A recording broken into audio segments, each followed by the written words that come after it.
You have ideas like queen h3, you have b5, you have g5, and therefore we get to move king g2, and now Magnus goes g5 with the idea of g4. Hans plays king f1 back, and now we get to move check, king e1, queen e6, king f1, and now Magnus plays king g7. Here we get g4 being played, and we have the move h6. Magnus simply improving the position. The pawn on h6 guards the pawn on g5 here. You're always spying the pawn on g4, but additionally, you're just trying to improve the position, keep the game going. Slowly but surely you want to improve, but this is not the time to be hasty, as you have all the time in the world.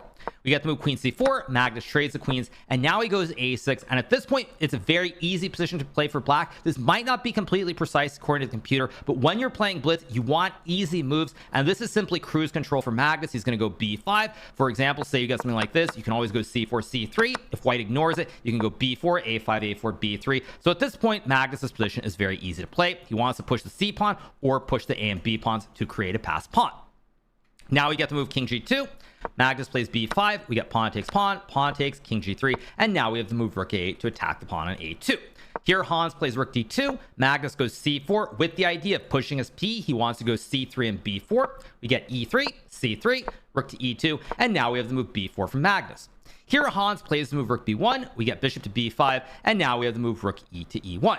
Magnus plays rook to a4, guarding the pawn here. Again, no need to rush anything here. You don't need to go c2. You don't have to go rook a2. You have all the time in the world to improve the position.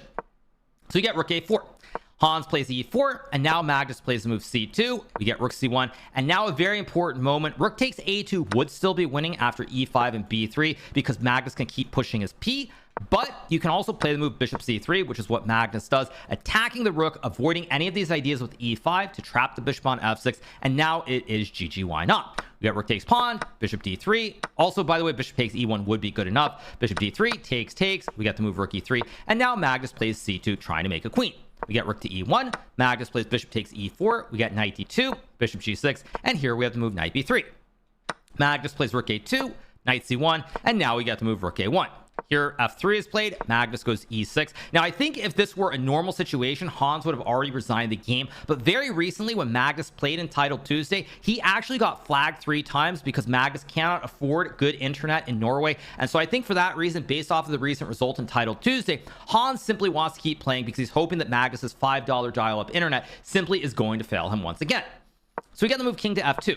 Magnus plays h5. We get takes, king e3, and now the move rook a3 is played. We have king d2 from Hans. Magnus plays rook takes f3. We get king takes c2, and now we have the move g4. Now here, as you can tell, Magnus has 3 extra pawns. He's pushing his p, and the rest is very, very clinical. We get king d2, g3, knight d3, f6 is played to cut off the knight jump to e5. We have rook g1, and now Magnus plays the move bishop g6. We get knight to e1, rook a3, knight g2, and here Magnus plays the move e5.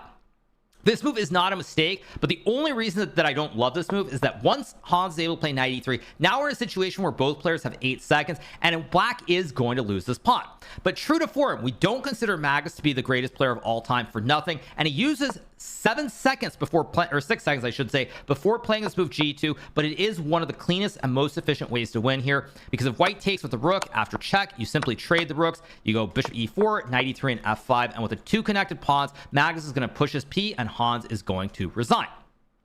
Instead, Hans plays the move knight takes g2, and now after the move rook to g3, the knight on g2 is pinned here. Hans plays king e2, we get bishop to e4, and in this position, the future first American world champion, Hans Niemann, resigns the game because if he moves the knight, he loses the rook, and if you go king to f2, black trades everything down here, and once again, 2 is worth a lot more than 0.